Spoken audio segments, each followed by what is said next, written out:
Hello, this is Robert Killen, Director of the Lane Small Business Development Center, and this is your Lane Business Update for Thursday, June 18th.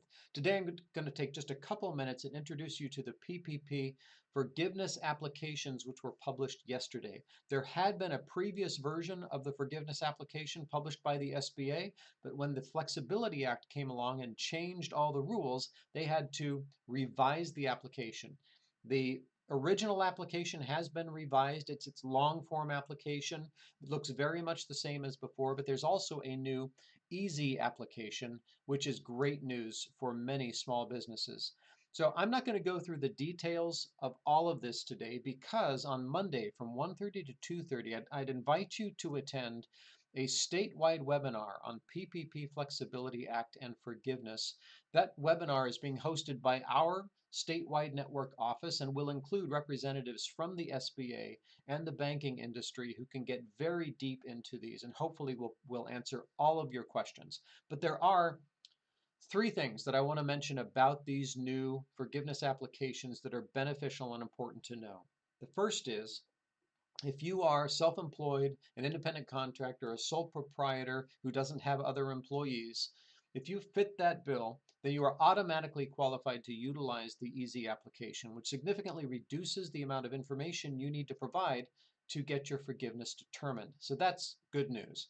The second, if you're in that category and you used your Schedule C, the net income from your Schedule C to determine your PPP loan amount, there had been a cap of approximately 75% of that loan amount that could be forgiven in the old model. That cap has been lifted. So now if you are a sole proprietor, self-employed, you used your Schedule C to make that determination, you can use your entire amount. Your entire amount can be forgiven. So that's excellent news. And finally, there's a new safe harbor that I mentioned a little while ago, but it's important enough to repeat.